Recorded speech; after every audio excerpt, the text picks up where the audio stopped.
Hello, this is the Cobra M56SPB, which is a 22-inch or 56cm rotary mower that is self-propelled and has a Briggs & Stratton engine. And here it is in this big cardboard box. This is how it's delivered to you. So what I'm going to do is open it all up, take everything out, and then I'll show you how to get it ready for mowing the lawns.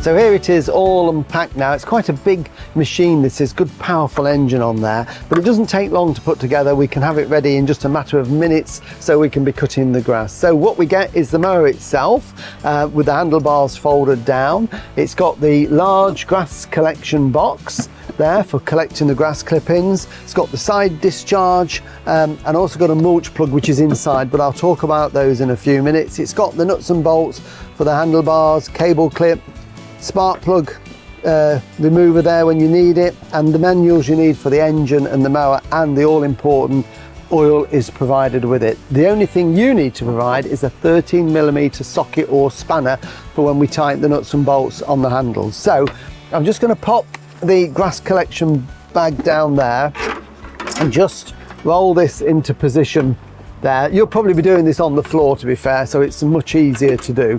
And what I'm going to do, just a little tip, is we've got to put the nuts and bolts through to hold the handles. They're already assembled, but just take them apart, and you want two either side of the machine. It just makes it easier for when we come to attach them back. And then the other thing I'm going to do, you'll notice when you get it on the part of the handlebar that fits onto the bracket on the mower, it's got these protectors on there. These are just for when it's in transit. It just stops any sharp edges damaging anything else, so they can be thrown away now. We don't need those. And then what we need to do is to just lift up the handle, just open them up like that. Sometimes you just have to pull them apart there. And what we need to do is make sure that all the cables are on the inside like that. And you can do this single-handedly by folding this over, or doing it like that, or otherwise you can get somebody to hold it for you, but I think that is going to hold okay. Right, I've just come around this side now to show you and to offer it up. So there we can see that we've got the holes there. So we're going to put our bolt from the inside through. It's got a square end on it, so it will lock into that square hole there like that, and just hold that into place. And then we put on the flat washer, followed by the spring washer like that, and then we can get the nut and put that on. So just put it on finger tight to start with, like so, and then we're going to repeat that with the top one, so it's all lined up there. Just give it a twist to make sure that that square locks in, and then the washers,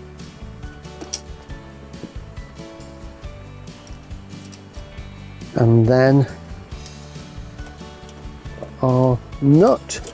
And then what we can do is get our 13mm spanner, and we can just tighten those up.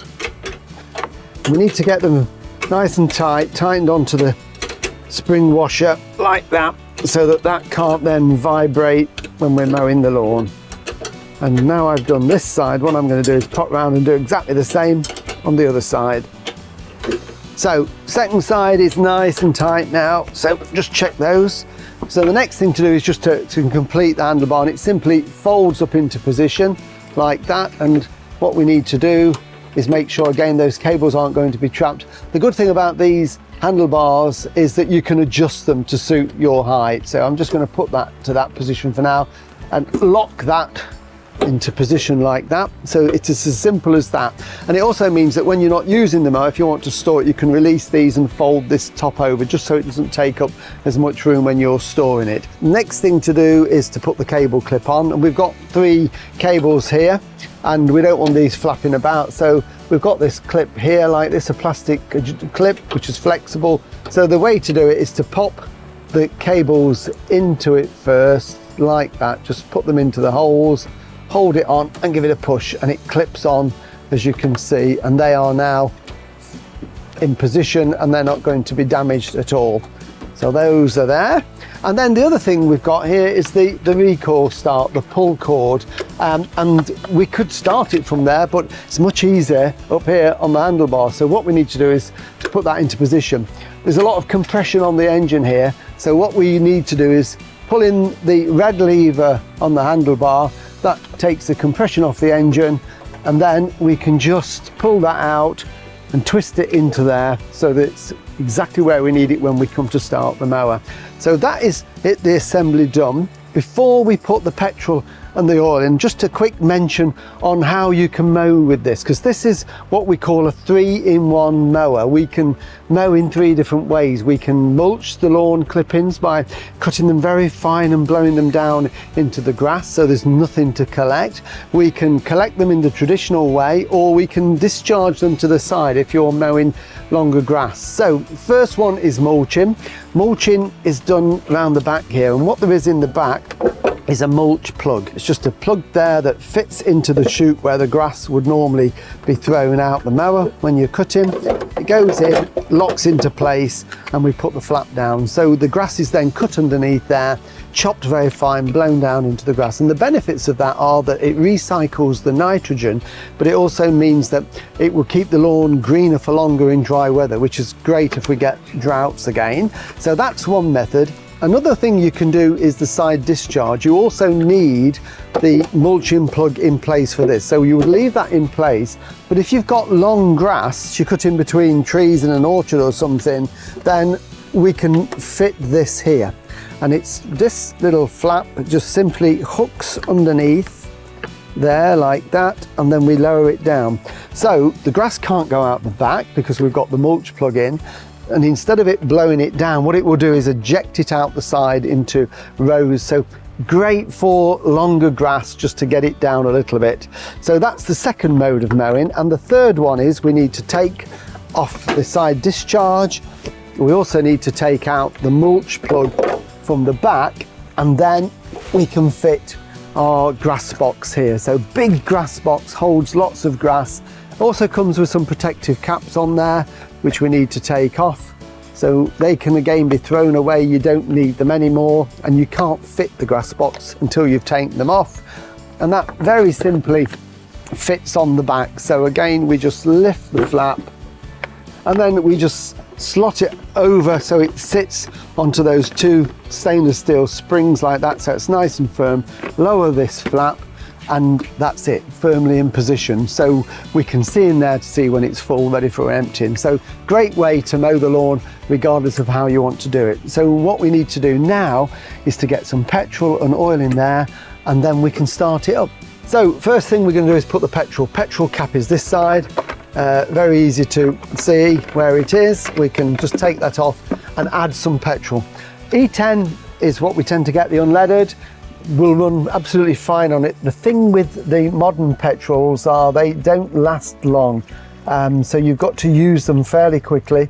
Don't use petrol that you've had in a can for a year or so in the garage, and certainly don't leave it in the mower for more than about 30 days. You can also use additives, and Biggs & Stratton recommend additives to their fuel. It will just give a better performance, cleaner burn-in, more efficiency, and the engine will run so much smoother. So you would add this to your petrol can before you put it into the mower. So worth thinking about the additives, certainly. And then we can put the oil in. The oil goes at this side. We've got the dipstick here, which is where we also put the oil into it. Don't worry if there is a trace of oil in it when you unpack it. That's normal. It's just get a tissue and just wipe that off. These have all been tested in the factory, and we've got the oil here supplied with the mower. It's Briggs & Stratton oil. We need 440 millilitres, which is what is in this bottle. So we're going to put it all in. But of course, the important thing, whenever you're adding oil to a mower, you should always work on the dipstick. It's a good idea to let the oil just settle for a few minutes when you've topped it up so it gets right down into the sump. Screw it down, take it out, and then we can have a look. So there we've got the oil there to the top, to that little hole, so it's well within that hatched area, so that is perfect. So we can pop that back in now, and we're ready to go. It's all fueled up, we've got oil and petrol in there, everything is set up. So what we'll do is lift it down off the bench onto the grass, and I'll show you the starting procedure. Just a little tip before you do start it, when you unpack the mower, the deck, the height of cut is the lowest so it can fit in the box. So just lift it up with the lever at this side